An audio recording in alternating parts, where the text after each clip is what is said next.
Hi student, कैसे हैं आप सब।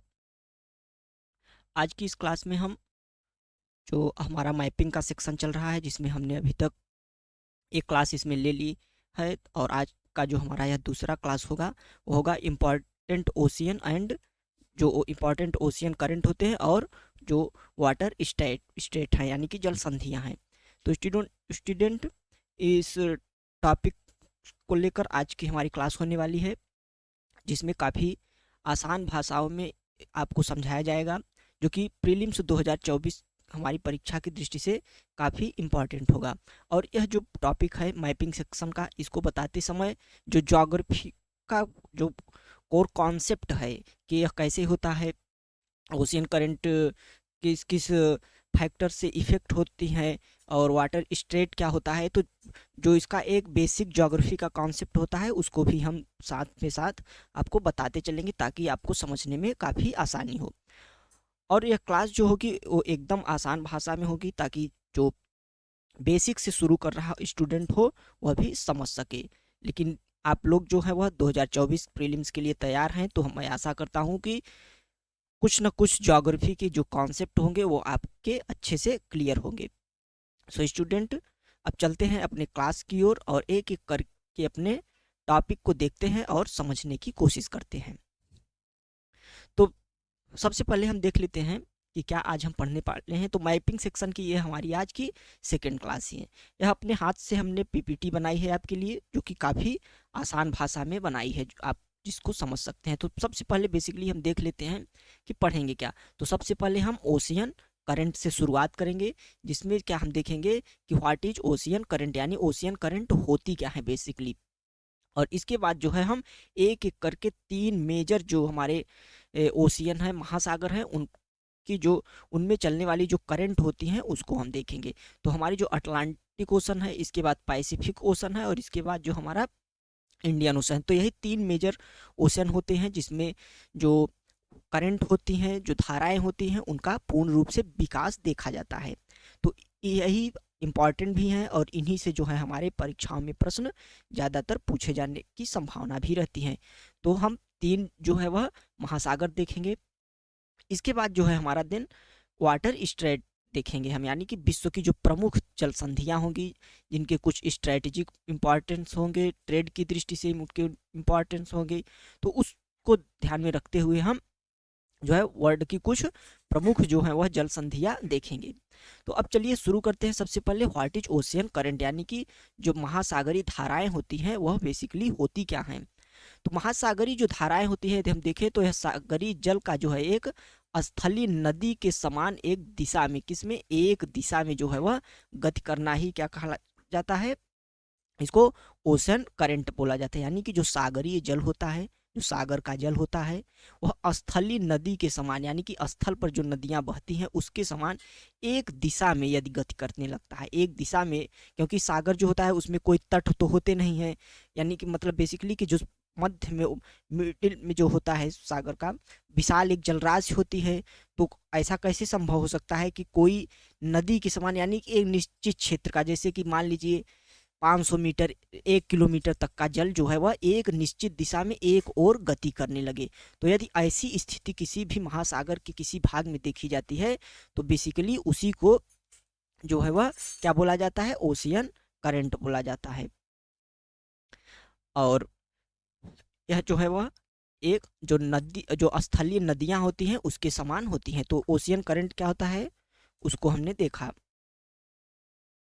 अब देखते हैं हम इसके प्रकार, यानी कि जो नदियां होते, सॉरी, जो ओशियन करंट होते हैं, महासागरीय जो धाराएं होती हैं, इन्हें कुछ आधारों पर, कुछ प्रकारों में बांटा जाता है। तो उन आधारों के आधार पर जो प्रकार होंगे उसको हम देखते हैं। तो जैसे कि इसमें हम देखें तो सबसे पहले तापमान, यानी कि टेम्परेचर को बेस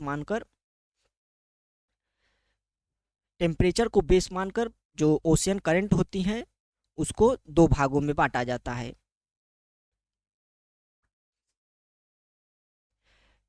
वो कौन कौन से होते हैं, तो एक होता है क्या, ठंडी, और एक गर्म, यानी कि एक कोल्ड जो करंट होती है और एक हॉट करंट होती है या वार्म करंट होती है।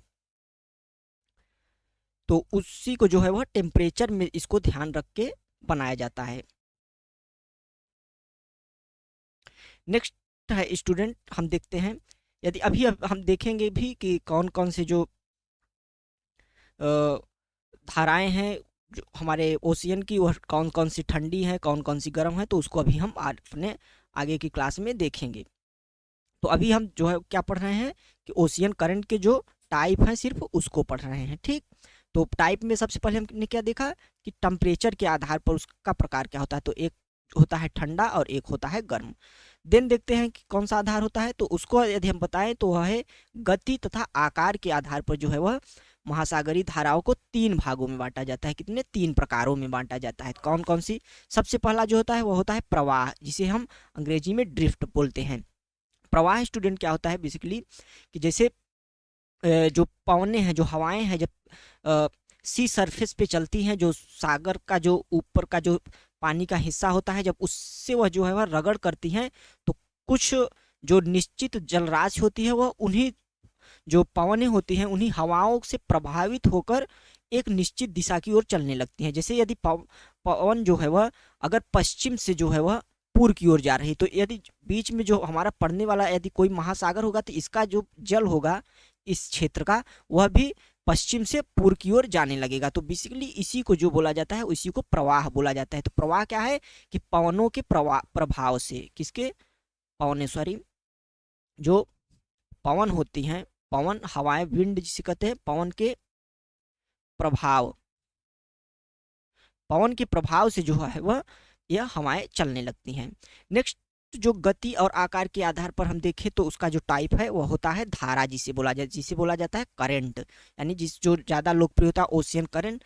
तो यह बेसिकली इसकी परिभाषा जो अभी हमने शुरुआत में देखी थी वही है, यानी कि एक निश्चित दिशा में सागरीय जल एक निश्चित दिशा में, स्थलीय जो नदियाँ होती हैं यदि उनके समान एक निश्चित दिशा में गति करने लग जाए तो उसी को क्या बोला जाता है? उसी को करंट बोला जाता है, उसी को धारा बोला जाता है। नेक्स्ट जो स्टूडेंट इसका जो टाइप है गति और आकार के आधार पर, तो वह है विशाल धारा, जिसे हम अंग्रेजी में क्या बोलते हैं? स्ट्रीम बोलते हैं, स्ट्रीम। तो यह क्या होता है? यह एक बड़े क्षेत्र में अत्यधिक है, जो अत्यधिक बड़ी नदियां होती हैं उनके समान एक बड़े जलराशि को एक दिशा से दूसरी दिशा की ओर स्थानांतरित करता है, और इसी को जो है वह विशाल जो है वह धारा बोला जाता है। इसके भी कई प्रकार, जैसे आपने नाम सुना होगा कहीं पे, जैसे गल्फ स्ट्रीम हो गई, जिसे खाड़ी की धारा भी कहा जाता है। तो यह बेसिकली जो है वह एक विशाल धारा है, इसमें कई जो है वह किलोमीटर तक का जल समाहित होता है। तो यदि धारा अत्यधिक विशाल होती है तो उसको क्या बोला जाता है? उसको स्ट्रीम बोला जाता है। और यदि पवन के प्रभाव से कोई जल चल रहा है तो उसको क्या बोला जाता है? उसको ड्रिफ्ट या प्रवाह बोला जाता है। और नदियों के समान एक निश्चित दिशा में कोई धारा यदि बह रही है तो उसी को करंट बोला जाता है। तो इस प्रकार जो है स्टूडेंट, हमने जो धाराएं है जो महासागर की उसके प्रकार को देख लिया और धारा क्या होती है उसको समझ लिया। इतना समझने से यह फायदा होगा कि जब आप धाराओं को पढ़ेंगे तो इन शब्दों से, जो जैसे ड्रिफ्ट हो गया, करंट हो गया, स्ट्रीम हो गया, यह शब्द आएंगे उन धाराओं के आगे, तो आपको समझने में काफ़ी आसानी होगी कि यह बेसिकली होता क्या है और एक ही कॉन्सेप्ट के लिए अलग अलग शब्दों का प्रयोग क्यों हो रहा है। जैसे कि यदि कहीं पे बोल दिया गया कि पछुआ ड्रिफ्ट या पछुआ प्रवाह बोल दिया गया, कहीं पे बोल दिया कोई धारा बोल दिया, कनारी की धारा बोल दिया, सुषमा की धारा, तो आप कंफ्यूज होंगे कि ड्रिफ्ट कहीं बोल रहा है, कहीं पे धारा, करंट। तो इसीलिए जो है हमने एक ज्योग्राफी का कॉन्सेप्ट यहाँ कवर किया। मेन जो ज्योग्राफी का कोर कॉन्सेप्ट है, जब हम ज्योग्राफी की क्लास लेंगे तो आपको उसमें ज़रूर बताएंगे कि किस किन प्रभावों से जो है वह प्रभावित होती हैं यह धाराएं, अपनी दिशा कैसे बदलती हैं, इस प्रकार का जो कॉन्सेप्ट होता है। तो बेसिकली अभी जो है मैपिंग सेक्शन कर रहे हैं तो इसमें इतना ही रखते हैं। अब सीधे चलते हैं हम अपने जो है करंट्स की ओर, एक एक करके जो है हम अपने सबसे पहले किसको देखेंगे? अटलांटिक, यहाँ पे अटलांटिक होगा, सॉरी। तो अटलांटिक महासागर की धारा की जो कुछ प्रमुख धाराएं हैं उनको देखेंगे, और साथ ही मैंने यहाँ पे ब्लैंक मैप जो है वह पेस्ट किया है, तो उससे जो है आपको समझने में भी आसानी हो जाएगी। तो एक एक करके स्टूडेंट देखते हैं अपने धाराओं को। तो सबसे पहले अटलांटिक महासागर ध्यान रखिएगा, हम कौन सा महासागर पढ़ रहे हैं, हम पढ़ रहे हैं अटलांटिक महासागर। तो अटलांटिक महासागर को पढ़ते समय हम सबसे पहले पढ़ेंगे कौन सी धारा, तो हम सबसे पहले पढ़ेंगे उत्तरी विषुवत धारा। उत्तरी विषुवत धारा इसको बोला जाता है। तो सबसे पहले हम इसको देखते हैं कि मैप पे कहाँ है। यदि हम मैप पे देखें तो यह जो है वह दक्षिण अमेरिका हो गया हमारा। कौन सा हो गया, दक्षिण अमेरिका। आप जानते होंगे यह हो गया उत्तर अमेरिका, और यह हो गया हमारा अफ्रीका, और देन इसके ऊपर जो है हो गया, यह हो गया यूरोप। तो यह समझने से आपको आसानी हो जाएगी इसको जानने से। तो अब देखते हैं स्टूडेंट, तो सबसे पहले हमारी कौन सी धारा है, यह उत्तरी धारा, उत्तरी विषुवत रेखी। तो विषुवत रेखा यहाँ पे कहाँ होगी, वो विषुवत रेखा यहाँ से हो गई है, ये रही हमारी विषुवत रेखा।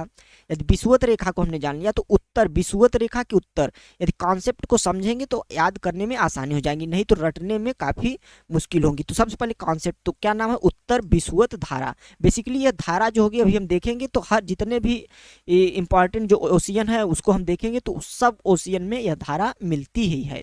तो क्या होगा, जो विषुवत रेखा है उसके उत्तर में एक धारा बहती है, वह किस दिशा में बहती है, तो वह बहती है पूर्व से पश्चिम की ओर। इस प्रकार से जो है एक धारा बहती है, और यही धारा जो है वह कही जाती है क्या, यह धारा कही जाती है उत्तर विषुवत रेखी धारा। यह धारा बेसिकली कौन सी धारा, यह गर्म धारा होती है। यह एक कौन सी धारा होती है, यह गर्म धारा। जैसे कि हम अभी हमने टाइप में पढ़ा था, कोई गर्म धारा होती है, कोई ठंडी धारा। तो गर्म धारा क्या बोला जाता है कि जो जिसका जो जल होता है, जलराशि होती है, यदि वह गर्म है तो उसी को गर्म जल धारा बोला जाता है। तो उत्तर विषुवत रेखीय धारा जो है वह बेसिकली कौन सी धारा है, यह गर्म धारा है।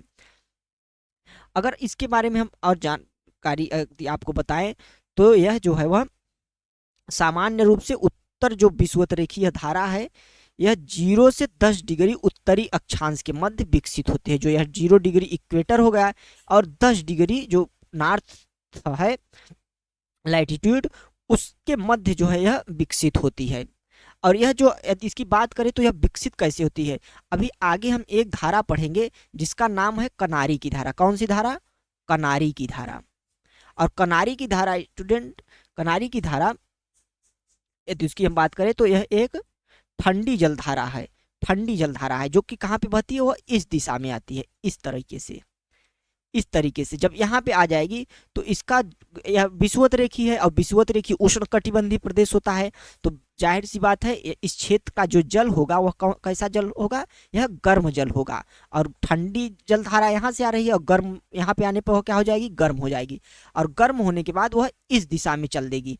इस दिशा में कैसे चल रही है, यदि आपने ज्योग्राफी का कॉन्सेप्ट आपका क्लियर होगा तो आप को जो है वह समझ आ रहा होगा कि वह यहाँ पर आने के बाद आगे क्यों नहीं चली गई। जैसे आ रही है तो सीधे, यह भी सवाल हो सकता है सीधे चली जाती, इधर क्यों घूम गई। तो इसका जो है वह स्टूडेंट एक रीजन है ज्योग्राफी में।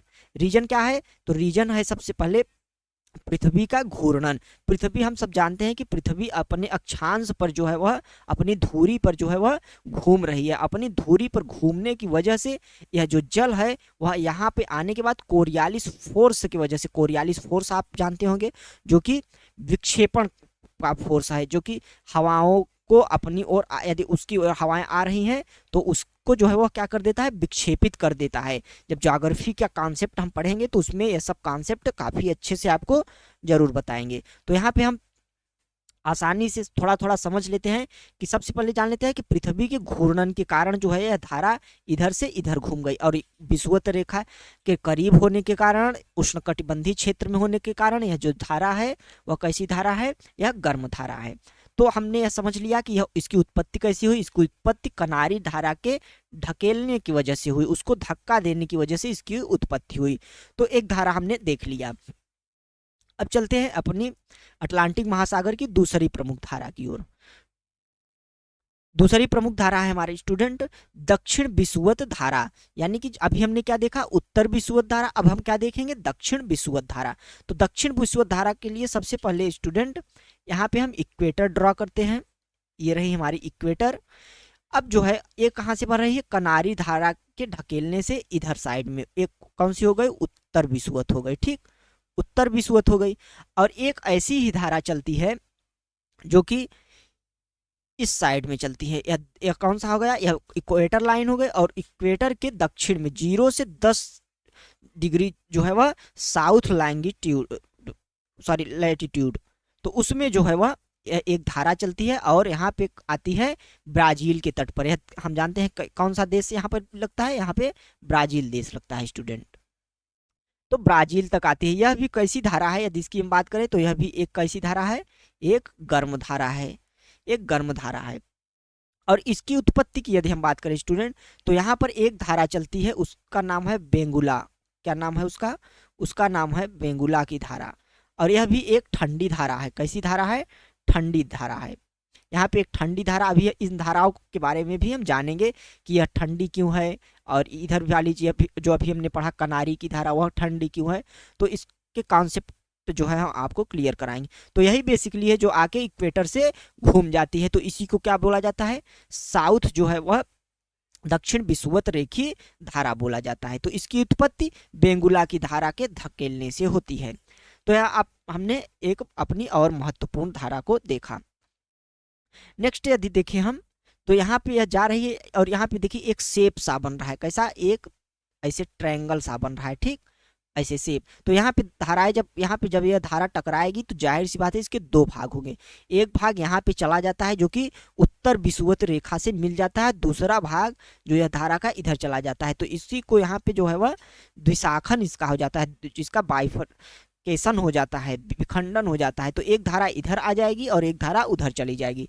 तो इधर वाली जो धारा आएगी उसको क्या बोला जाएगा, ब्राजील की धारा। क्या, ब्राजील। अभी इस धारा को हम देखेंगे। तो आपको एक छोटा सा कॉन्सेप्ट है, हमने बता दिया।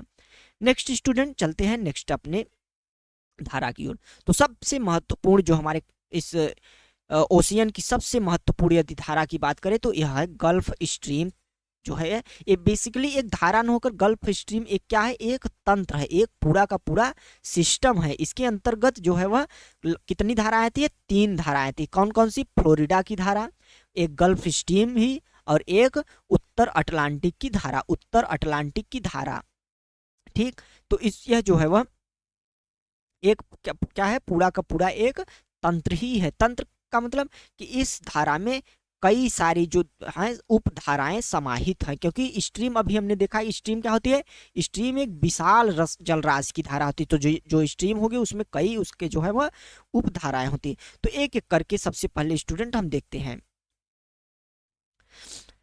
यदि हम बात करें तो सबसे पहले इक्वेटर ड्रा करना सबसे ज़्यादा जरूरी है। तो हमारी जो है उत्तर विषुवत, अब हम लिखेंगे नहीं, अगर ड्रा कर देंगे तो आप समझ जाइएगा कि यह कौन सी धारा की यहाँ पे बात चल रही है। तो यह कौन सी है, उत्तर विषुवत रेखा।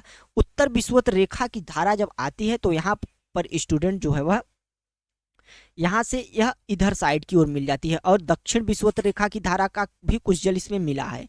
तो यह इस साइड में स्टूडेंट मिलती है, और इस साइड में मिलकर यह कहाँ पे पहुंचते हैं, यह क्या है हमारा, मैक्सिको की खाड़ी। इधर क्या है, मैक्सिको खाड़ी, और इधर के यहाँ पे क्या है, युकाटन चैनल। युकाटन चैनल बोला जाता है, और युकाटन प्रायद्वीप भी है। तो युकाटन जो है वह युकाटन चैनल तक जो है यह गुजरती है। उससे युकाटन चैनल से गुजर के यह कहाँ पे जाती है, जो हमारी कौन सी धारा, फ्लोरिडा की धारा। किस धारा के बारे में पढ़ रहे हैं, फ्लोरिडा की धारा। तो यह जो है उत्तर विषुवत रेखा धारा से प्रेरित होकर युकाटन चैनल से होकर मैक्सिको की खाड़ी तक जाती है। उसी को क्या बोला जाता है, फ्लोरिडा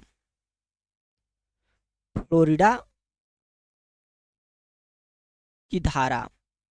तो यह जो है वह उत्तर विषुवत रेखा के द्वारा प्रेरित होती है, और यह जो कहाँ तक जाती है, यह फ्लोरिडा तक जाती है। युकाटन चैनल से होकर मैक्सिको की खाड़ी में पहुंचती है, और जो है वह फ्लोरिडा तक यह जाती है, और इसी को क्या बोला जाता है, फ्लोरिडा की धारा। इसके बाद यहाँ से मैक्सिको की खाड़ी से यदि हम बात करें तो इसी धारा, फ्लोरिडा की धारा जो है वह जब आगे बढ़ती है, तो जब फ्लोरिडा की धारा आगे बढ़ती है तो इसको जो है वह क्या बोला, यानी कि यहाँ पे एक खाड़ी है जिसे मैक्सिको खाड़ी, और इसी से जब एक धारा उत्पन्न होती है तो उसे क्या बोला जाता है, गल्फ स्ट्रीम। गल्फ का मतलब ही खाड़ी होता है, इसे खाड़ी की भी धारा कहा जाता है। तो मैक्सिको की खाड़ी से फ्लोरिडा की धारा जो है वह फ्लोरिडा की धारा से ही प्रेरित होकर एक धारा निकलती है जिसे क्या बोला जाता है, गल्फ स्ट्रीम बोला जाता है, इस दिशा में। क्या बोला जाता है, गल्फ, गल्फ स्ट्रीम। तो यह एक धारा हो गई गल्फ स्ट्रीम। तो अब इसको हमने समझा। नेक्स्ट गल्फ स्ट्रीम सिस्टम जो है उसकी एक महत्वपूर्ण और धारा हमारी बचती है, वो कौन सी है, उत्तर अटलांटिक की धारा। उत्तर अटलांटिक की जो हमारी धारा है, तो यदि उत्तर अटलांटिक धारा की यदि हम बात करें तो यह जो है वह लगभग 45 डिग्री तक जाने के बाद जो है वह 45 डिग्री जाने पर जो गल्फ स्ट्रीम धारा होती है वह कई शाखाओं में विभक्त हो जाती है। यह जो अभी गल्फ स्ट्रीम हम देख रहे थे, यह लगभग 45 तक जाने के बाद कई शाखाओं में विभाजित होती है। और कई शाखाओं में विभाजित होने के साथ ही एक धारा जो है वह इसकी वह इधर इधर की ओर जाने लगती है। यानी कि यह हमारा हो गया उत्तर अटलांटिक, उत्तरी उत्तरी अटलांटिक। और यही धारा गल्फ स्ट्रीम की कई शाखाओं में एक इधर जाएगी और एक इधर आ रही है। तो यही हमारी एक उत्तर अटलांटिक की धारा हो गई। और यदि अब उत्तर अटलांटिक की धारा की यदि हम बात करें तो यह जो है वह शाखा जब नॉर्वे के पास पहुंचती है, यहाँ पे आप देखेंगे तो इधर पे मैप में पूरा क्लियर नहीं दिख रहा है, लेकिन यहाँ पे कौन सा देश है, वह नॉर्वे है। नॉर्वे के पास जब यह धारा पहुंचती है, नॉर्वे के पास इस धारा जब पहुंचती है तो यह एक धारा इसकी एकदम आगे की ओर चली जाती है, जिसे नॉर्वे जो है वह की धारा भी बोला जाता है। और नॉर्वे तट से होकर नॉर्वे सागर एक लगा होता है और उसी में चली जाती है, तो उसको नॉर्वे की धारा भी बोला जाता है। और इसकी एक शाखा यानी कि उत्तर अटलांटिक की एक शाखा जो है वह, दूसरी शाखा जो है वह इर्मिंगर के नाम से, यहाँ पे एक जो है वह आइसलैंड होता है, आइसलैंड। तो आइसलैंड के दक्षिण में की ओर जाती है, आइसलैंड के दक्षिण से होते हुए इधर आती है, तो उसी को क्या बोला जाता है, इर्मिंगर की धारा। कौन सी धारा, इर्मिंगर। यह सब उपधाराएं हैं जो कि इन्हीं सब का पार्ट है, तो उसको हम कवर कराते चल रहे हैं ताकि आपको ध्यान रहे। तो उत्तरी अटलांटिक की ही शाखा है कौन सी धारा, इर्मिंगर की धारा। और इसी उत्तरी अटलांटिक की यदि हम बात करें तो इसकी एक तीसरी शाखा भी होती है जो कि ग्रीनलैंड, जो यहाँ पे ग्रीनलैंड आपको दिखेगा वह इधर से इसके पूर्व से ही एक धारा चली जाती है जिसको ग्रीनलैंड की धारा भी बोला जाता है, ग्रीनलैंड के पूर्व से। तो बेसिकली जो उत्तर अटलांटिक की धारा है स्टूडेंट, उसके कुल कितने पार्ट हुए, 3 पार्ट। एक धारा नॉर्वे सागर में चली गई, एक धारा जो है वह आइसलैंड के दक्षिण से कौन सी धारा आई, इर्मिंगर की धारा, इर्मिंगर की धारा। और नेक्स्ट जो है वह ग्रीनलैंड के ईस्ट से एक धारा निकली, उसको हम ग्रीनलैंड की धारा कहेंगे। तो इस प्रकार से हमारा गल्फ स्ट्रीम का पूरा जो तंत्र है उसको हमने देखा। यह बेसिकली शुरू कहाँ से हुआ, यह शुरू हुआ उत्तर अटलांटिक की जो धारा है उससे प्रेरित होकर एक फ्लोरिडा की धारा निकली। फ्लोरिडा की धारा मैक्सिको की खाड़ी तक गई यूकाटन चैनल से होते हुए, और फिर उसके बाद वहां से एक धारा निकलती है जिसको गल्फ स्ट्रीम बोला जाता है, जो कि एक ठंडी धारा है। और यह 45 डिग्री तक जाने के बाद यह कई भागों में विभाजित हुई और इसका एक भाग जो है उत्तरी अटलांटिक की धारा के रूप में पश्चिम से पूर्व बहता हुआ यूरोप की तरह जाने लगा। और यूरोप की तरह जाने के बाद सबसे पहले वह ग्रीनलैंड में उसका एक विभाजन हुआ जिसे ग्रीनलैंड की धारा बोला गया। देन उसका जो है स्टूडेंट आगे चल के नॉर्वे की धारा के रूप में जो है उसका एक और विभाजन हुआ जो कि नॉर्वे सागर की ओर गई, और एक धारा आइसलैंड के दक्षिण से होते हुए गुजरी जिसे हम इर्मिंगर की धारा कहते हैं। तो इस प्रकार यह पूरा जो हमारा तंत्र है वह समाप्त हुआ, जो कि काफी इंपॉर्टेंट था। इसके बाद नेक्स्ट यदि हम इसमें बात करें तो अभी हमने कनारी धारा का नाम लिया था उत्तर अटलांटिक पढ़ते हुए। तो कनारी की धारा की यदि हम बात करें स्टूडेंट, तो ये हमारा क्या हो जाएगा, इक्वेटर हमने ड्रा किया और यहाँ पे कौन सी धारा है, कौन सी धारा, उत्तर अटलांटिक। देन अभी हमने देखा कि उत्तर अटलांटिक किससे प्रेरित होती है, यह कनारी धारा से प्रेरित होती है, कनारी धारा से प्रेरित होती है। और कनारी धारा जो है वह किधर से आती है, यह उत्तर दिशा की ओर से आती है, यह किधर से, उत्तर से दक्षिण की ओर विषुवत रेखा की ओर बहती है। और यह कौन सी एक धारा है, यह एक ठंडी धारा है। यह कनारी जो है वह साउथ अफ्रीका, इसको पहले हम बताते कि यह एक ठंडी जल धारा है, ठंडी धारा है। यह दक्षिण अफ्रीका, दक्षिण नहीं उत्तर, सॉरी यह अफ्रीका महाद्वीप है, उत्तर अफ्रीका, उत्तर पश्चिम, उत्तर पश्चिम अफ्रीका, पश्चिम अफ्रीका के तट, उत्तर पश्चिम अफ्रीका, यह अफ्रीका होगा और इसका यह उत्तर पश्चिम अफ्रीका का तट होगा। तो इसी तट से लगी हुई जो है यह धारा आती है हमारी। और इस धारा की यदि हम बात करें तो अभी जो हमने इरमिंगर की धारा इधर साइड में पढ़ा था, उसी धारा से बेसिकली यह प्रेरित होती है, वही धारा। आप देखेंगे कि लास्ट में हम आपको दिखाएंगे कि एक पूरा इस तरीके से चक्र बन जाता है और बीच में एक सागर आ जाता है, उसको सारगैसो, सारगैसो सागर काफी फेमस है, एग्जामों में पूछा जाता है। तो यही जो धाराएं जब चौकोर रूप में घूमने लगती हैं तो बीच में एक एक जो ऐसा जो है क्षेत्र बन जाता है शांत जल का, जिसे सारगैसो सी बोला जाता है। तो यह एक छोटा सा कॉन्सेप्ट था। तो अभी हम देखेंगे कनारी की धारा। तो कनारी की धारा बेसिकली ठंडी जल धारा है। अब हम जानेंगे कि यह ठंडी है क्यों।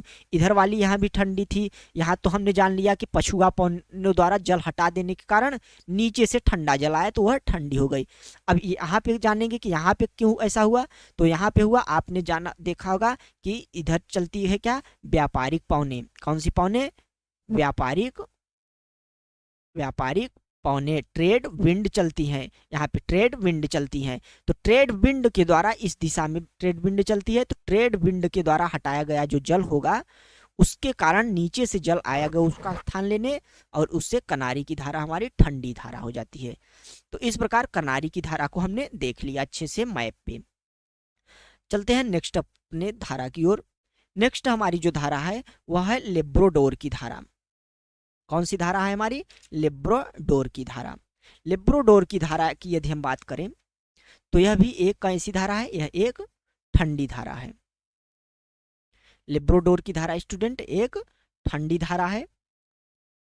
और यह कहाँ पे आती है, तो यदि हम देखेंगे यहाँ पे पूरा मैप नहीं आ पाया, तो यहाँ मैप का जो यह ग्रीनलैंड है, आप मैप एक एटलस खोल लीजिए, हम बताते चलते हैं। और यह एक उत्तरी अमेरिका का क्षेत्र है, उत्तरी अमेरिका का क्षेत्र है। और इधर में जो है एक, यदि हम देखें तो एक खुला हुआ क्षेत्र है जो कि कहाँ से जुड़ रहा है, वह आर्कटिक महासागर से जुड़ रहा है। तो आर्कटिक महासागर से यदि हम देखें तो यह हमारी एक हडसन की खाड़ी हो गई। और इधर जब हम आएंगे तो हमें देखने को मिलेगी एक बैफिन की खाड़ी। कौन सी खाड़ी, बैफिन की खाड़ी। और यहाँ यहीं पे स्टूडेंट कौन सी जल संधि है, अभी एक जल संधि हम पढ़ाएंगे, तो है कौन सी जल संधि, डेविस जल संधि। डेविस जल संधि का नाम आपने सुना होगा। तो यहीं पे डेविस जल संधि है, हडसन की खाड़ी है। और उसके बाद कौन सा है, इधर साइड में, इधर साइड में बैफिन की खाड़ी, इधर साइड में हडसन की खाड़ी।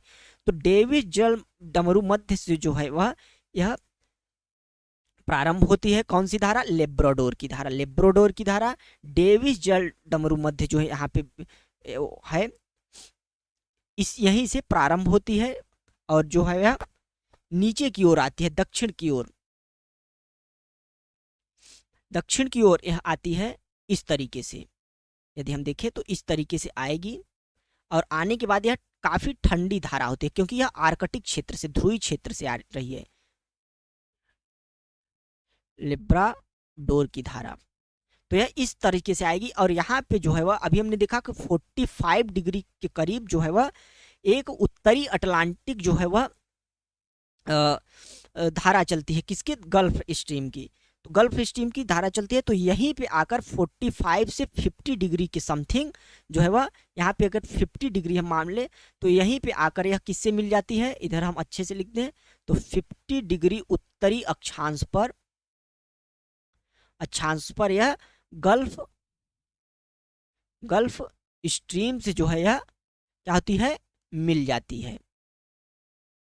और जहां पर यह मिलती है गल्फ स्ट्रीम से,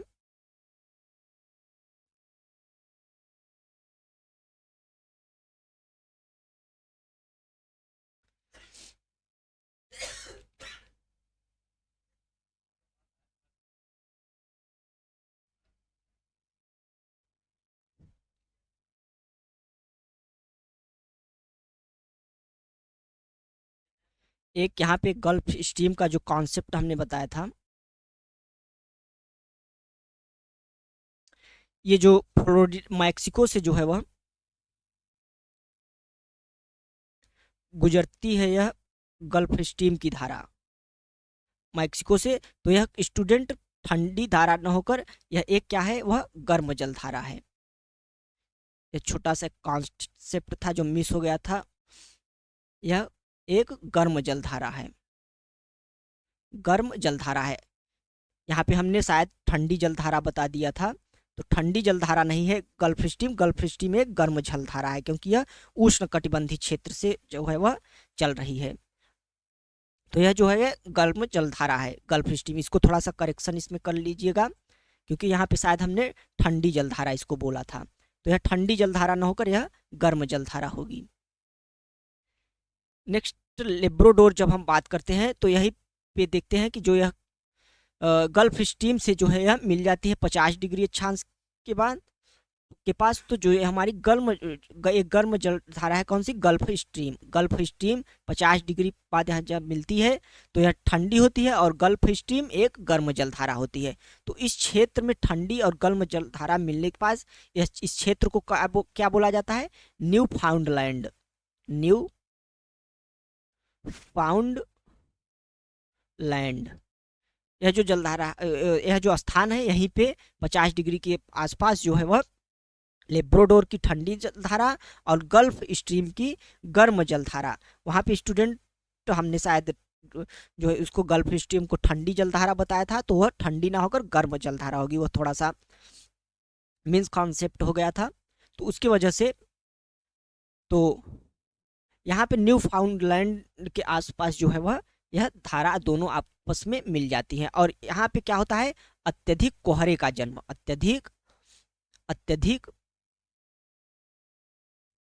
अत्यधिक कोहरे का जो है वह जन्म होता है।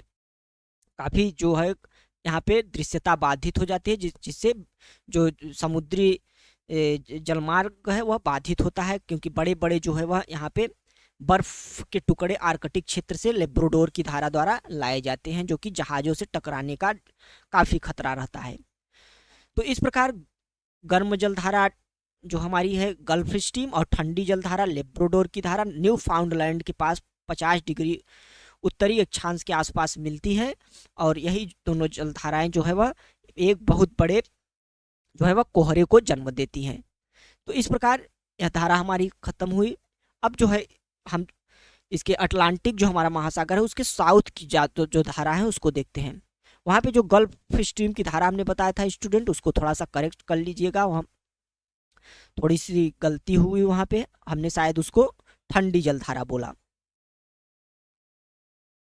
बाद में हमें ध्यान आया क्योंकि जब लेब्रोडोर की ठंडी और गल्फ स्ट्रीम की गर्म धारा जब मिलती है तो उससे वहाँ कोहरे का जन्म होता है। तो सॉरी स्टूडेंट, वहाँ पे हमने ठंडी जलधारा बोला। तो अब हम देखते हैं ब्राजील की अपनी धारा। ब्राजील की धारा हम देखते हैं। तो ब्राजील की धारा एक कैसी धारा है, यह एक गर्म जल धारा है। यह एक गर्म जल धारा है। और यह जन्म कहाँ से होती है, तो हमने बताया था सबसे पहले कि जो हमारी ये कौन सी धारा है, आप इसको रिकॉल कर सकते हैं। यह हमारी कौन सी दक्षिणी अटलांटिक की धारा है, दक्षिणी विषुवत अटलांटिक की धारा है, जो कि ब्राजील के तट पर आकर यह विभाजित हो जाती है। एक उत्तर की ओर चली जाती है इधर और एक दक्षिण की ओर। तो जो हमारी दक्षिण की ओर आती है स्टूडेंट, यही क्या है, यही ब्राजील की जलधारा है। ब्राजील धारा है ब्राजील के तट से होकर। तो यही जो है वह दक्षिणी जो विषुवत रेखी धारा है उससे प्रेरित होकर दक्षिण दिशा की ओर चलती है ब्राजील के तट से लगकर। तो उसी को ब्राजील जलधारा बोला जाता है। यह एक गर्म जलधारा होती है। उसके बाद आगे हम नेक्स्ट अपनी जलधारा देखते हैं।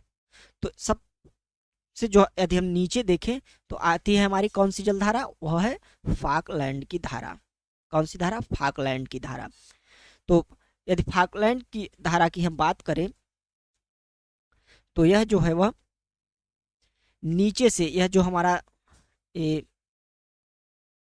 दक्षिण अमेरिका का हिस्सा है, दक्षिण अमेरिका, उसके यदि नीचे से देखें हम तो नीचे से एक ठंडी जलधारा कहाँ से आती है, जो हमारा साउथ ओशियन है, दक्षिण का जो महासागर है अटलांटिक सॉरी उसका अंटार्कटिका क्षेत्र का, तो वहां से एक ठंडी जलधारा आती है जिसको क्या बोला जाता है, जिसको बोला जाता है फाकलैंड की धारा।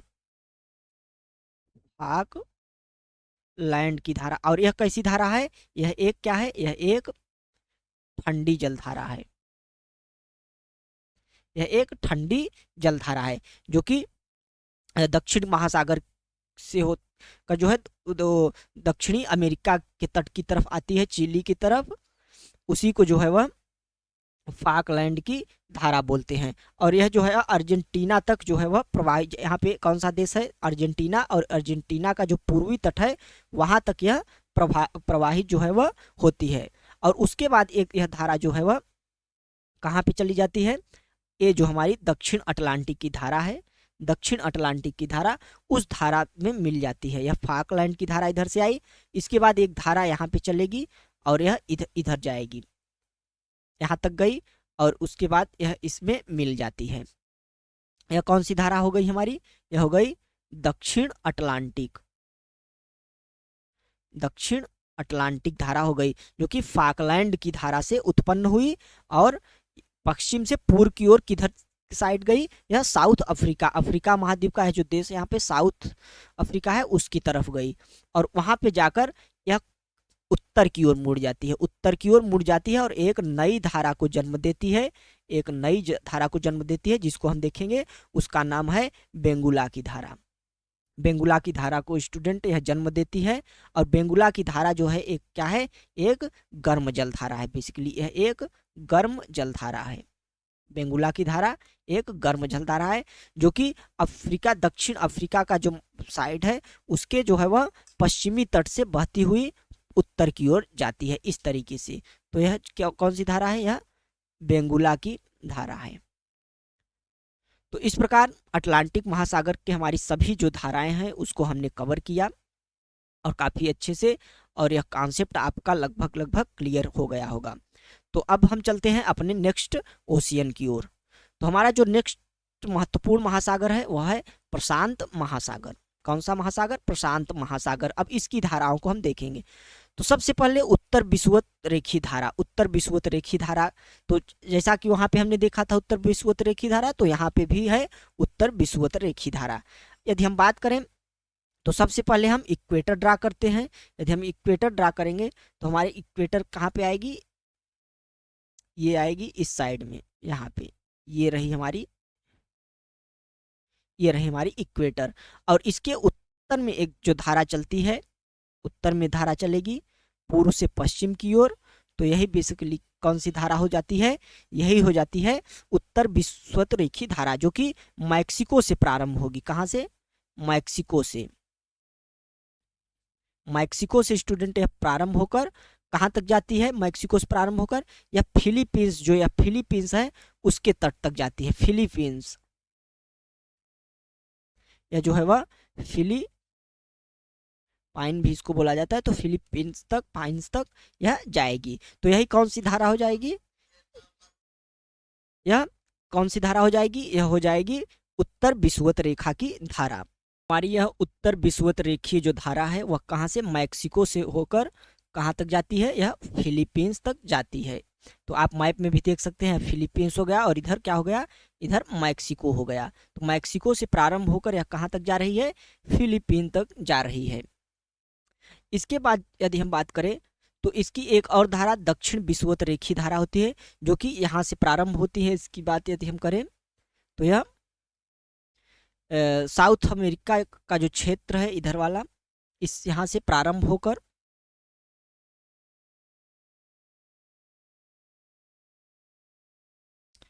इस क्षेत्र की ओर यह जाती है, पश्चिम से, पूर्व से पश्चिम की तरफ। और यह ऑस्ट्रेलिया की जो है वह पास तक जाती है और वहां पर जो यह जाकर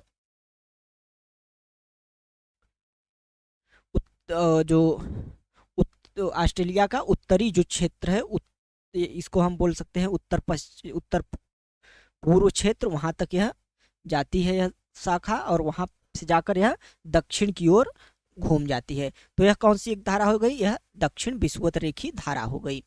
दो महत्वपूर्ण धाराओं को हमने देखा। अब हम देखते हैं नेक्स्ट धारा।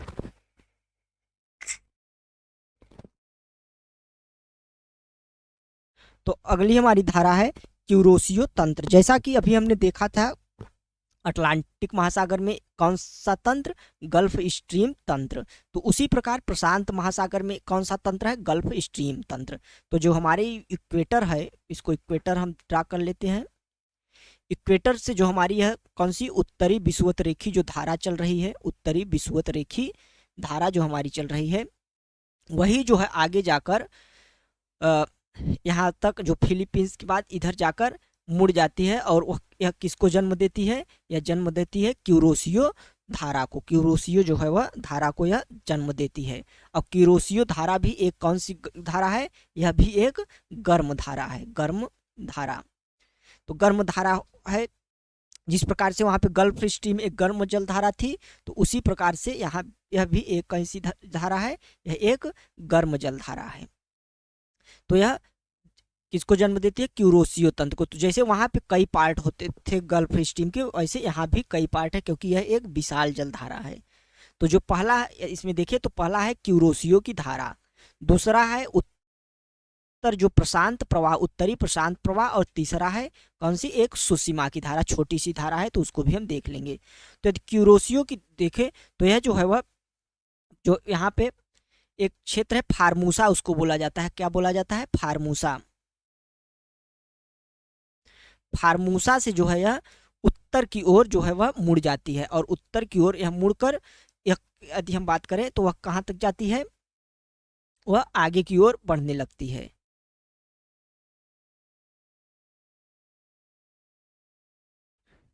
यह जो है आगे की ओर बढ़ती है और आगे चली जाती है।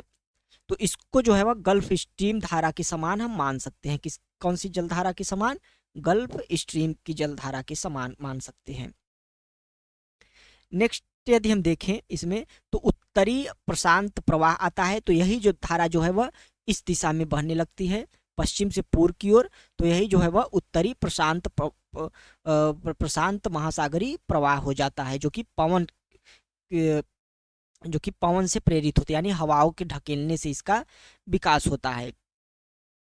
तो इसी प्रकार जो है वह इस धारा का जन्म होता है। और एक और धारा आती है सुसीमा धारा। सुसीमा धारा की यदि हम बात करें तो यह जो यही हमारी जो क्यूरोसियो की धारा है, जो क्यूरोसियो की धारा है, यही जापान क्षेत्र में 30 डिग्री के आसपास जापान सागर में पहुंच जाती है। एक धारा जापान सागर में, किस सागर में, जापान सागर में जो है यह पहुंच जाती है। और इसी को क्या बोला जाता है, इसी को सुसीमा की धारा बोला जाता है, 30 डिग्री के आसपास। तो इस प्रकार यह तंत्र हमने देख लिया।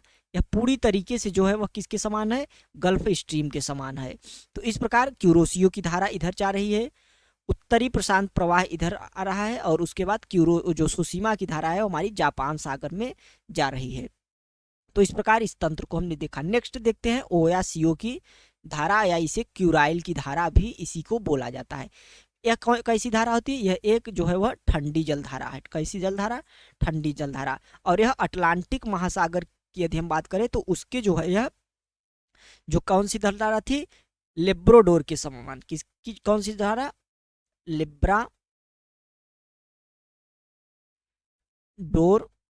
के समान। कभी कभी एग्जाम में यह भी पूछ लेता है कि यह किस इन धाराओं के मध्य किस धारा में समानता पाई जाती है। तो जो है हमारी ओयासियो या क्यूराइल की धारा है, किसके मध्य है, वो किसके समान है, तो यह बेसिकली लेब्राडोर के समान होता है। होता क्या है स्टूडेंट कि जो हमारे और इसके बीच में जो हमारी जो एक जल संधि है, यदि इसकी हम बात करें, ये वाली, ये तो हमारा हो गया कौन सा, अलास्का। और इधर हो गया, क्या हो गया, यह हो गया रूस, रसिया, रूस का क्षेत्र होगा। और इसके मध्य में एक जल संधि है जिसे अभी हम पढ़ेंगे भी। तो वह कौन सी जल संधि है, तो वह जो है बेरिंग जल संधि है। कौन सी जल संधि, बेरिंग जल संधि। इसको यहाँ पे हम देखते हैं, तो यह कौन सी है, तो यह बेरिंग जल संधि से स्टूडेंट आर्कटिक महासागर का जल जो है वह आता है और इधर आता है। और यही जो है वह जो हमारी यह क्यूरोसियो की गर्म जलधारा थी, उससे जो है वह 50 डिग्री के आसपास यह मिल जाता है। कहाँ पे, 50 डिग्री के आसपास। जैसे कि लेब्राडोर की धारा गल्फ स्ट्रीम से 50 डिग्री के आसपास मिलती थी, उसी प्रकार ओयासियो या क्यूराइल की धारा क्यूरोसियो की धारा से जो है वो 50 डिग्री के आसपास मिल जाती है और यहाँ पर एक कोहरे घने कोहरे का जो है वह जन्म होता है। तो इस प्रकार यह हमारी प्रमुख धारा थी। अब चलते हैं प्रशांत महासागर की नेक्स्ट धारा। तो वह कौन सी धारा है? वह है कैलिफोर्निया की धारा। कौन सी धारा? कैलिफोर्निया की धारा। तो यह धारा, यदि इस धारा की हम बात करें तो कैलिफोर्निया की धारा, तो यह एक ठंडी जो है वह जलधारा है। कैसी जलधारा है? ठंडी जलधारा है। और जो हमारी उत्तरी प्रशांत प्रवाह जो हमने देखा था, कौन सा? उत्तरी प्रशांत प्रवाह, जब वही आगे आता है तो बाद में वही यहाँ से मुड़कर कनाडा साइड से एक धारा को जन्म देता है इस तरीके से। और यही धारा कौन सी धारा बन जाती है? यह बन जाती है कैलिफोर्निया की धारा।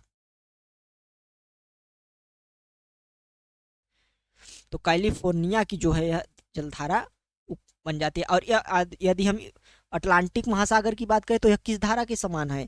तो यह किस धारा के समान है स्टूडेंट? तो यह किसके समान है? यह कनारी, कनारी की धारा हमने पढ़ा था, तो कनारी की धारा के समान है। कनारी की धारा के समान है। तो इस प्रकार जो है स्टूडेंट, ये हमारी कैलिफोर्निया की धारा हो गई। नेक्स्ट यदि हम बात करें प्रशांत महासागर की महत्वपूर्ण धारा, तो सबसे महत्वपूर्ण धाराओं में से यदि एक की हम बात करें तो वह हमारी पेरू की धारा होगी। पेरू की धारा, या इसे हम्बोल्ट की धारा भी बोला जाता है। यह भी बेसिकली एक कैसी धारा है? यह एक ठंडी जल धारा होती है। यह पेरू की धारा या हम्बोल्ट की धारा क्या होती है? यह एक ठंडी जल धारा होती है। यदि इक्वेटर को हम ड्रा करें तो यदि देखें यहाँ पे इसकी स्थिति, तो इसकी स्थिति यह होगी, दक्षिण अफ्रीका का जो हमारा पश्चिमी तट है, उस तट के सहारे यह दक्षिण से उत्तर की दिशा की ओर इस प्रकार से चलती है। और बाद में यही धारा किसको जन्म देती है? दक्षिण प्रशांत प्रवाह, जो दक्षिणी विषुवत-रेखीय धारा है उसको जन्म देती है। तो यह कौन सी धारा हो गई? यह पेरू की धारा। पेरू की धारा का संबंध अल्नीनो और लानीना से है स्टूडेंट। किससे? इसका संबंध जो है किससे है? इसका संबंध अल्नीनो और लानीना, जो कि काफी महत्वपूर्ण धाराएं हैं, तो इससे है स्टूडेंट। अल्नीनो और लानीना, अल्नीनो जो क्या है कि जैसे यदि पेरू की धारा जैसे ही कमजोर पड़ती है तो वैसे ही वहां पे कौन सी धारा आ जाती है? अल्नीनो की धारा या तो फिर लानीना की धारा आ जाती है। अल्नीनो और लानीना की धारा दो अलग अलग धारा है, जो कि जब क्लाइमेटोलॉजी हम पढ़ते हैं तो उसमें इसका बहुत ही ज़्यादा महत्वपूर्ण रोल होता है। तो जब हम ज्योग्राफी पढ़ेंगे तो उसमें इस धाराओं को जरूर पढ़ेंगे। तो एल्नीनो की धारा और लानीना की धारा का भी संबंध जो है वह किससे है? पेरू की धारा। और पेरू की धारा एक ठंडी जलधारा है, जबकि जो अल्नीनो है एक गर्म जलधारा हो जाती है। यह कैसे होता है कि जैसे यहाँ पे जब जो है वह व्यापारिक पौने चलती हैं इस दिशा में, व्यापारिक पौने इस दिशा में चलेंगी तो इस जल को हटाएंगी और इस जल के हटाने से जो है वह एक ठंडी जलधारा निकलती है, जो कि पेरू की धारा होगी। और यही व्यापारिक पौने जब कमजोर होती हैं तो व्यापारिक पौनों के कमजोर हो जाने से जो है वह जल जो है नहीं हट पाता और ऊपर का जल बरकरार रहता है, जिससे जल गर्म हो जाता है और उसी से एक धारा का जन्म होता है जिसे अल्नीनो बोला जाता है। तो व्यापारिक पौनों का कमजोर होना, पेरू की धारा का कमजोर होना, वही जो है वह अल्नीनो को जन्म दे देता है। तो इस प्रकार यह बहुत ही महत्वपूर्ण धारा को हमने पढ़ लिया। अब चलते हैं नेक्स्ट जो है प्रशांत महासागर की धारा, वह है दक्षिणी पूर्वी जो ऑस्ट्रेलियाई प्रवाह है। तो दक्षिणी पूर्वी ऑस्ट्रेलियाई प्रवाह की यदि हम बात करें या जो तो यह धारा है, तो यह धारा जो हमारी यह दक्षिणी विषुवत रेखा की जो धारा आती है, कि कौन सी धारा? दक्षिणी विषुवत रेखीय धारा। तो यही धारा जब दक्षिण की ओर मुड़ जाती है यहाँ पे, तो यही क्या बन जाता है? दक्षिणी पूर्वी ऑस्ट्रेलियाई धारा। ऑस्ट्रेलियाई धारा जो है वह बन जाती है। कौन सी? दक्षिण पूर्वी ऑस्ट्रेलिया धारा। तो यह किससे संबंधित है? यह हमारी जो साउथ इक्वेटोरियल करंट है उससे संबंधित है। यदि इसमें अब हम नेक्स्ट की बात करें तो एक पछुआ जो प्रवाह है आता है, पछुआ प्रवाह यहाँ से यह सीधे ऐसे ऐसे निकल जाता है प्रशांत महासागर में। तो यह एक हमारा पछुआ प्रवाह है। तो इस प्रकार से कुछ यह धाराएं चलती हैं पछुआ प्रवाह, जो पछुआ हवाएं चलती हैं इस क्षेत्र में 50, 60, 70 डिग्री के आसपास, तो उन्हीं से प्रेरित होता है। तो इस प्रकार प्रशांत महासागर की भी महत्वपूर्ण धाराओं को हमने देख लिया स्टूडेंट। नेक्स्ट चलते हैं आगे। अब हम देखते हैं हिंद महासागर की धारा, जो कि अगला, जो कि हमारा अंतिम जो है महासागर होगा। यदि हम हिंद महासागर की बात करें स्टूडेंट, तो इसमें उस तरीके से पैटर्न नहीं बनता जिस तरीके से प्रशांत और अटलांटिक महासागर में क्यों धाराओं का पैटर्न बनता है। ऐसा क्यों होता है यदि इसकी बात करें, तो ऐसा जो है इसके स्थलीय जो इसकी स्थलाकृतियां हैं आप देख सकते हैं, उसकी वजह से है। बीच बीच में इस तरीके से निकली हुई है, और एक संपूर्ण क्षेत्र उस तरीके से खुला क्षेत्र इसे नहीं मिल पाता कि जो धाराएं हैं वह एक क्रम में इस प्रकार से बन सके क्लॉकवाइज। तो यही एक मेन रीजन है। और इसकी स्थलाकृतियां यदि आपसे एग्जाम में पूछे कि हिंद महासागर में उस तरीके का धाराओं का क्रम नहीं बन पाता जिस प्रकार से अटलांटिक महासागर और हमें प्रशांत महासागर में देखने को मिलता है, तो उसका एक सबसे अच्छा उत्तर यही है कि यहाँ की जो तट रेखा है, इस यहाँ का जो तटीय क्षेत्र है, उसकी बनावट के कारण, उसके अवरोध के कारण उस प्रकार का जो है वह एक क्रम विकसित नहीं हो पाता जिस प्रकार से उन महासागरों में हमें देखने को मिलता है। तो सबसे पहले इसको समझने के बाद अब हम एक एक करके जो कुछ भी इसमें धाराएं चलती है उसको देखते हैं। तो यदि आपने मानसून सेक्शन कवर किया होगा तो इसको काफ़ी इजीली समझ लेंगे, नहीं तो हम इसे थोड़ा सा समझाने की भी कोशिश करेंगे ही। तो सबसे पहले उत्तर पूर्वी मानसून धारा। उत्तर पूर्वी मानसून धारा यदि हम बात करें तो सबसे पहले हम जो है इक्वेटर ड्रा कर लेते हैं। तो यार हमारा इक्वेटर, तो उत्तर पूर्व मानसून धारा की यदि हम बात करें तो यह धारा जो है वह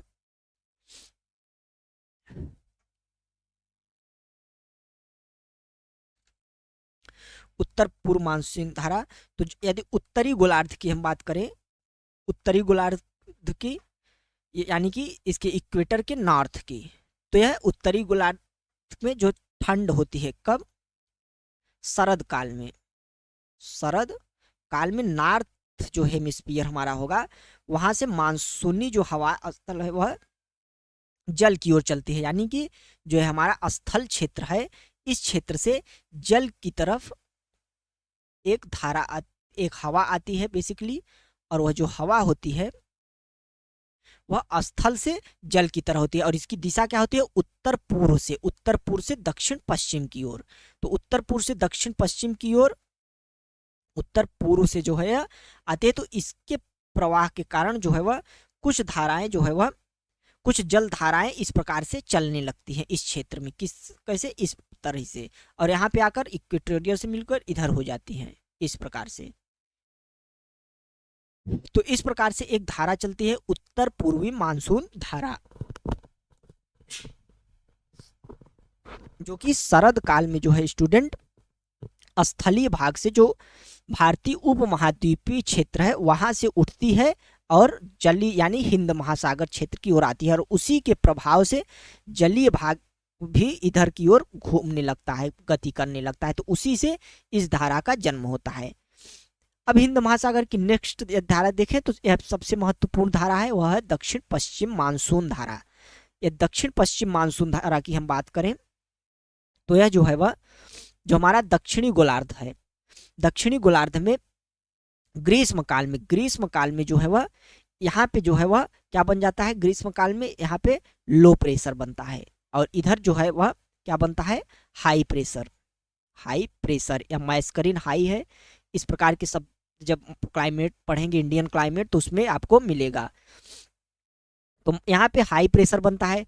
अब यहाँ से जो है वह पवनें उठती हैं और इस दिशा की ओर चलने लगती हैं, इस दिशा की ओर चलने लगती हैं, जल से स्थल की ओर, इस प्रकार से। तो इन्हीं के साथ साथ जल भी चलता है। तो यही जो है वह यही जो पवन होती हैं वह किसको जन्म देती हैं, वह दक्षिण पश्चिम मानसूनी धारा को जन्म देती है। तो आई होप कि आप इसको इजीली समझ रहे होंगे, क्योंकि यह एक थोड़ा सा टफ कॉन्सेप्ट भी है, ज्योग्राफी का कोर कॉन्सेप्ट है तो मानसून का, तो इसको जो है वह अब यह धाराएं क्यों चल रही हैं, कैसे चल रही हैं, जब आप यह पूरी तरीके से मानसून के बारे में पढ़ेंगे तो आप अच्छे से जान लेंगे। तो यहाँ पे हम बेसिकली मैपिंग सेक्शन कवर करा रहे हैं, तो इसलिए पूरा कॉन्सेप्ट नहीं बता सकते टाइम कमी की वजह से। तो बेसिकली आप यहाँ पे जानिए कि हाई प्रेशर से लो प्रेशर की ओर हवाएं चलती हैं। तो जो ग्रीष्म काल होता है, यह धाराएं सबसे पहले आप जान लीजिए एक निश्चित मौसम में चलती हैं, हिंद महासागर की धाराएं, जबकि प्रशांत महासागर की धाराएं और अटलांटिक महासागर की धाराएं पूरे वर्ष भर उसी पैटर्न को फॉलो करती हैं, जबकि यह जो है वह सिर्फ कुछ मौसम में चलती हैं। तो जब ग्रीष्म काल आता है तो यहाँ पे हाई प्रेशर और लो प्रेशर होता है, तो हाई प्रेशर से लो प्रेशर की ओर हवाएं जाएंगी तो अपने साथ जल भी ले जाएंगी। तो इसी कारण दक्षिण पश्चिम मानसून धारा का जन्म होता है। तो एक हमारी धारा रही। नेक्स्ट यदि हिंद महासागर की हम बात करें तो एक धारा आती है मोजाम्बिक की धारा तथा अगुलहास की धारा। यदि इन धाराओं को बात करें तो यहाँ पे आप देख सकते हैं, एक यहाँ पे है मैडागास्कर। मैडागास्कर के यदि पश्चिम से एक धारा जो यहाँ पे आती है साउथ इक्वेटोरियल की धारा, इस प्रकार से साउथ इक्वेटोरियल की धारा आती है एक इस प्रकार से। तो यह एक इसका यहाँ पे द्विशाखन हो जाता है, एक इधर चली जाती है, एक इधर चली जाती है। तो जो दक्षिणी, इसको देखते हैं, दक्षिणी विषुवत धारा है यह, और इसका द्विशाखन जब होता है तो एक धारा मैडागास्कर के पूर्व से और एक धारा जो है मैडागास्कर के पश्चिम से जाती है। तो जो मैडागास्कर के पश्चिम की धारा होती है, जो पश्चिम की धारा होती है उसको बोला जाता है, उसको क्या बोला जाता है, उसको मोजाम्बिक की धारा बोला जाता है। कौन सी धारा? मोजाम्बिक। यह ध्यान रखिएगा कि यह मैडागास्कर के पश्चिम से होकर जाती है और उसके पूर्व से जब जो होकर जाती है उसको क्या बोला जाता है, इसको बोला जाता है अगुलहास। अगुलहास की धारा यह है। तो इस प्रकार से यह दो महत्वपूर्ण धारा है जिसको हमने देख लिया। नेक्स्ट यदि देखें तो इसमें एक महत्वपूर्ण और आता है कि पछुआ पवन प्रवाह, जो कि प्रशांत महासागर में हमने देखा था, तो यह यहीं से होकर जाता है और प्रशांत महासागर की ओर चला जाता है इस प्रकार से, और ऐसे करके यह ऑस्ट्रेलिया के नीचे से होकर प्रशांत महासागर की ओर चला जाता है। तो यह पछुआ पवन प्रवाह हो जाता है हमारा। इसी के साथ जो है वह एक और धारा यहाँ पे चलती है, वह होती है इस तरीके से जाती है ऑस्ट्रेलिया की धारा। यह भी एक धारा है जो कि आगे चलकर दक्षिणी विषुवत रेखीय धारा को जन्म देती है। तो इस प्रकार जो है हमारा धाराओं का जो इम्पॉर्टेंट जो ओशन करंट है उसको हमने अच्छे से कवर कर लिया, और आई होप कि आपको जो है पूरा वीडियो है काफ़ी अच्छे से समझ आया होगा। नेक्स्ट जो आज का हमारा जो टॉपिक होने वाला है वह हो जाएगा इम्पॉर्टेंट स्टेट। तो हमने यह दो टॉपिक कवर कराने को आपको बोला था, तो इसको भी जल्दी से देख लेते हैं। तो विश्व की कुछ इंपॉर्टेंट जल संधियों की यदि हम बात करें तो सबसे पहले हम उत्तरी अमेरिकी रीजन में, यानी कि उत्तरी अमेरिका जो महाद्वीप है उस इतने पूरे रीजन में कौन कौन सी जल संधियां हैं उसको देखेंगे। तो यदि इसकी हम बात करें तो सबसे पहले हम कौन सी संधि देखेंगे, तो वह हो जाएगी हमारी बेरिंग जल संधि। कौन सी जल संधि? बेरिंग जल संधि। यदि बेरिंग जल संधि की बात करें तो जो हमारा अलास्का है, और अलास्का के बाद इधर क्या आ जाएगा, इधर आ जाएगा इस प्रकार से रसिया, रूस। तो अलास्का और रूस के मध्य एक संधि है, उसको बोला जाता है बेरिंग संधि। यहाँ पे कोई हार्ड एंड फास्ट कॉन्सेप्ट नहीं है, आप थोड़ा सा 2-3 बार इसको मैप पे देखिएगा, एटलस पे देखिएगा, तो यह आपको जो है वह लगातार क्लियर होता चला जाएगा। तो बेरिंग जल संधि की यदि हम बात करें तो बेरिंग जल संधि किसके मध्य है, तो यह उत्तरी अमेरिका में जो अलास्का है जो कि यूएसए के अंतर्गत आता है, उस क्षेत्र का जो है वह बेरिंग जल संधि, और रूस का जो क्षेत्र है, रसिया का क्षेत्र, उसके मध्य में एक संधि का जन्म होता है जिसे क्या बोला जाता है, बेरिंग जल संधि। नेक्स्ट यदि संधि की हम बात करें स्टूडेंट, तो उसमें हमारा आता है कौन सा जल संधि, उसमें आता है डेविस। तो डेविस जो है यदि उसकी हम बात करें, यह संधियां होती क्या है, पहले इसको एक छोटा सा कॉन्सेप्ट है उसको हम आपको बताएं। तो संधियां जो होती है स्टूडेंट, जो दो बड़े जल क्षेत्र यदि हों, जब दो बड़े जल क्षेत्र हों और उन दो बड़े जल क्षेत्रों को एक सकरा जल क्षेत्र जोड़ रहा हो, जैसे कि एक बड़ा जल क्षेत्र इधर साइड में दिख रहा है, एक बड़ा जल क्षेत्र इधर साइड में, और यहाँ पे एक क्या दिख रहा है, इधर से रसिया आ गया और इधर से अलास्का आ गया। तो इस सकरा जल क्षेत्र जो है इसको जब जोड़ता है तो इसी को बोला जाता है जल संधियां, और इसी को जल डमरू मध्य भी कहीं कहीं पे बोला जाता है। तो बेरिंग जल संधि हमने देखा। अब जो है हम देखते हैं कौन सी जल संधि, डेविस जल संधि। यदि डेविस जल संधि की हम बात करें तो यह एक द्वीप हमें दिख रहा है। कौन सा, यह द्वीप दिख रहा है यहाँ पे, कनाडा का है। इसको क्या बोला जाता है, कौन सा द्वीप, मैपिंग सेक्शन में आपने पढ़ा होगा। तो इसको बोला जाता है बैफिन। कौन सा द्वीप, बैफिन, बैफिन द्वीप समूह जो है यह द्वीप। कौन सा द्वीप, बैफिन द्वीप। तो बैफिन द्वीप और यह क्या है, ग्रीनलैंड। क्या है, ग्रीनलैंड। तो बैफिन द्वीप और ग्रीनलैंड के बीच जो है एक जल संधि यहाँ पे जन्म ले रही है, और इसी को क्या बोला जाता है, इसी को बोला जाता है डेविस। इसी को डेविस वाटर स्ट्रेट बोला जाता है। तो यह हमारी दूसरी महत्वपूर्ण संधि रही। नेक्स्ट क्या है, हडसन की संधि। यदि हडसन की जल संधि की यदि हम बात करें तो आप देख सकते हैं यह कौन सी खाड़ी है, यह जो एक वाटर बॉडी दिख रही है यह है हडसन। कौन सी, हडसन की खाड़ी। तो हडसन की खाड़ी यहाँ पे हमें दिख रही है। और इधर जो हमें यदि बात करें तो यह वाला क्षेत्र जो एक बड़ा क्षेत्र जल का दिखा दे रहा है, तो यह है कौन सा, लिब्राडोर सागर। लिब्राडोर सागर। तो स्टूडेंट यही हडसन की खाड़ी और लिब्राडोर को जोड़ने का एक पतला जलमार्ग दिख रहा है, इसी को बोला जाता है हडसन की संधि। हडसन की संधि। तो यह हमारा महत्वपूर्ण जल संधि हुआ। इसके बाद यदि हम बात करें तो एक महत्वपूर्ण जल संधि इस क्षेत्र में आती है और वह है जुआंडी फूका। जुआंडी फूका जो है संधि, यदि इसकी हम बात करें तो यह जो हमारा क्षेत्र है, इस क्षेत्र की बात करें, यह कैलिफोर्निया की खाड़ी है, आप सभी जानते हैं यह कैलिफोर्निया की इधर खाड़ी है। इसके ऊपर यहाँ पे देखें यह क्या हो गया, यह यूनाइटेड स्टेट ऑफ अमेरिका हो गया। और देन उसके नीचे उसके ऊपर यहाँ पे देखिए तो यह एक क्षेत्र दिख रहा है यहाँ पे। तो यहाँ पे एक प्लेट है, उसको प्लेट को बोला जाता है जुआंडी फूका प्लेट। तो जुआंडी फूका प्लेट में जो, और यह किसके क्षेत्र में है, यह ऊपर वाला कनाडा और नीचे वाला अमेरिका। तो यहीं पे एक सकरा जलमार्ग है, इसी को बोला जाता है जुआंडी फूका। कौन सा बोला जाता है, जुआंडी फूका। तो यह एक हमारी जल संधि हुई इस क्षेत्र की। एक नेक्स्ट जल संधि यदि इस क्षेत्र की हम देखें तो वह है कौन सी, फ्लोरिडा की जल संधि। फ्लोरिडा की जल संधि की यदि हम बात करें तो हमारा जो यह क्षेत्र दिख रहा है यह रहा हमारा यूएसए का फ्लोरिडा, और इसके बाद यह कैरिबियन द्वीप का एक है क्यूबा। तो फ्लोरिडा का जो है यह, इसके मध्य जो है हमारा क्षेत्र है जल क्षेत्र, मैक्सिको की खाड़ी और इधर का जो सागरी भाग है अटलांटिक महासागर का, इसी को जो मिलाती है वाटर स्टेट, इसी को क्या बोला जाता है, फ्लोरिडा की संधि। फ्लोरिडा की संधि। और एक महत्वपूर्ण यहाँ पे और संधि आ जाती है, यह हमारा जो है स्टूडेंट, इसको बोला जाता है युकाटन प्रायद्वीप। यह क्या है, मैक्सिको का है, मैक्सिको का युकाटन प्रायद्वीप है। और इसी के साथ यही क्षेत्र क्यूबा का, इसको जो अलग करता है, यह यहाँ पे एक संधि आ जाती है युकाटन चैनल। बेसिकली चैनल और जल संधियां एक ही होती हैं, लेकिन इसमें थोड़ा सा अंतर होता है। जो चैनल होते हैं स्टूडेंट वह थोड़ा सा बड़े होते हैं, वह थोड़ा सा जो होता है उनकी जो विड्थ होती है वह थोड़ा सा ज़्यादा होती है। तो इस प्रकार यह जो उत्तरी अमेरिका के आसपास और दक्षिणी अमेरिका के आसपास जो प्रमुख जल संधियां थी उसको जो है स्टूडेंट हमने देख लिया।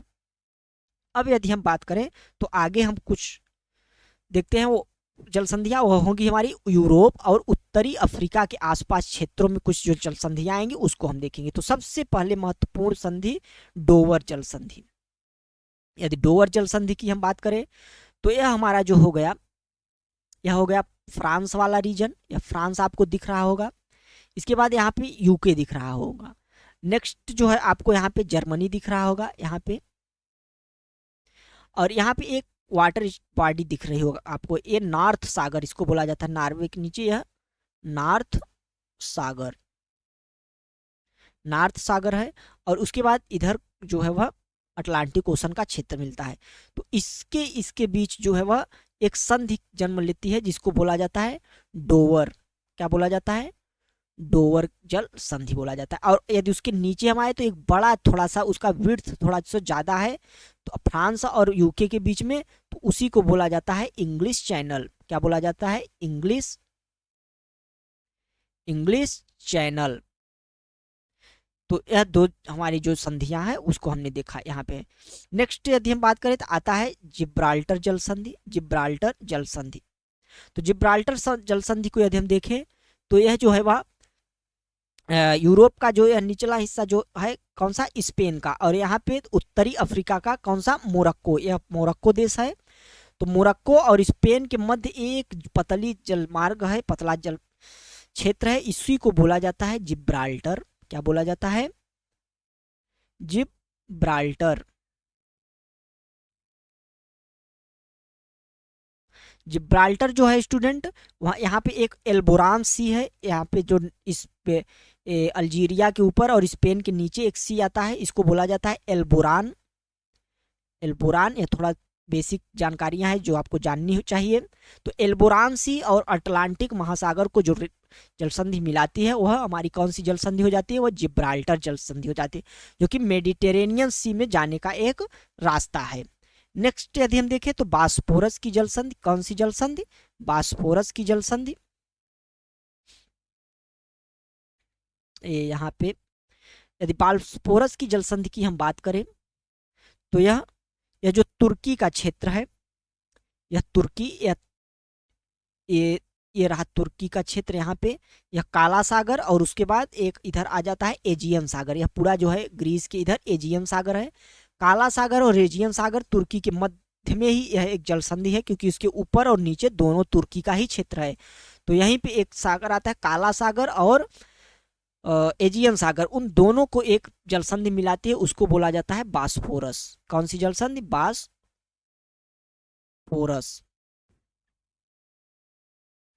यहाँ पे मिस प्रिंट थोड़ा, तो बास्फोरस जो है तो यह एजियन सागर और काला सागर को मिलाती है। तो काला सागर से यदि मेडिटेरेनियन सी में जाने का एक मार्ग कौन सा है? वह है बास्फोरस जल संधि। तो इस प्रकार इस क्षेत्र की जल संधियों को हमने देखा।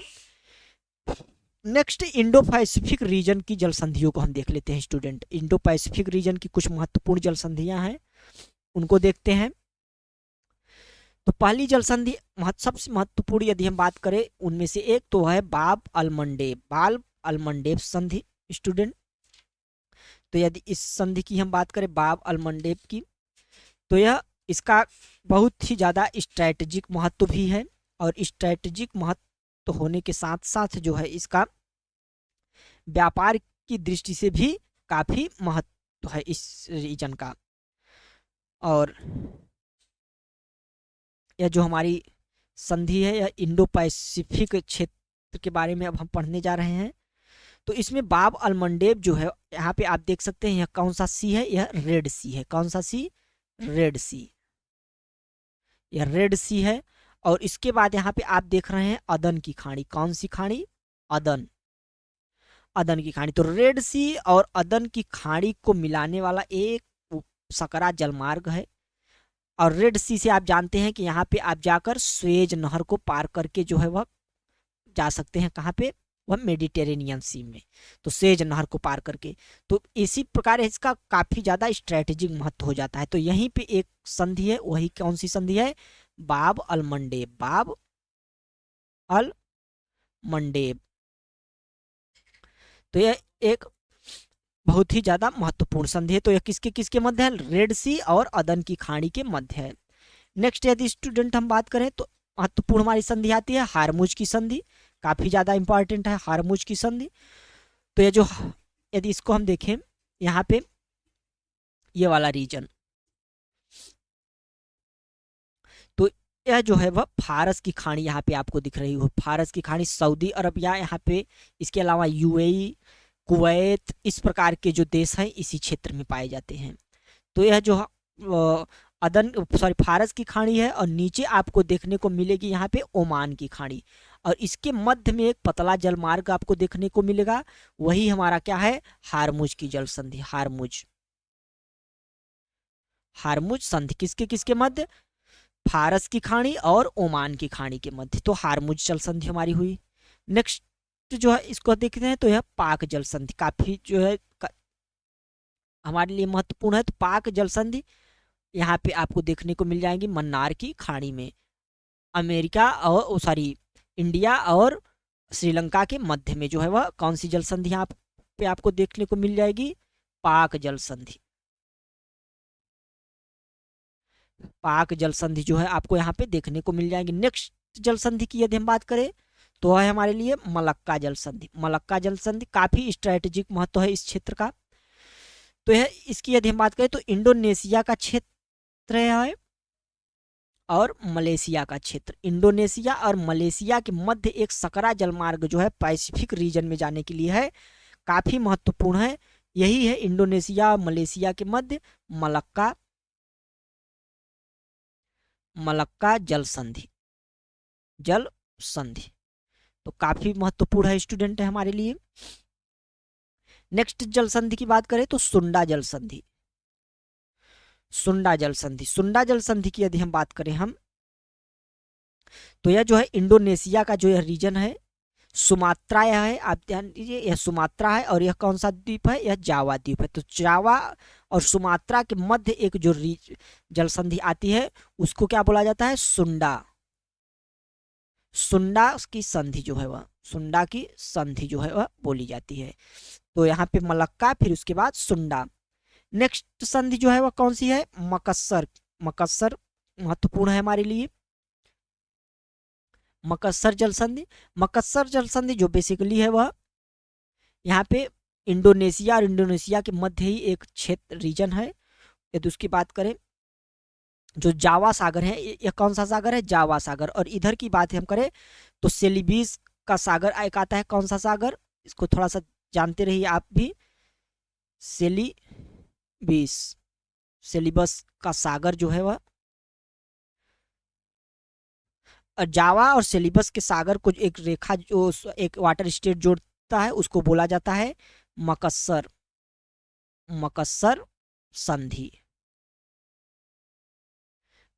संधि स्टूडेंट। तो यह भी हमारे लिए महत्वपूर्ण थी। एक और संधि इसमें हम देखते हैं, वह थी फार्मूसा की संधि।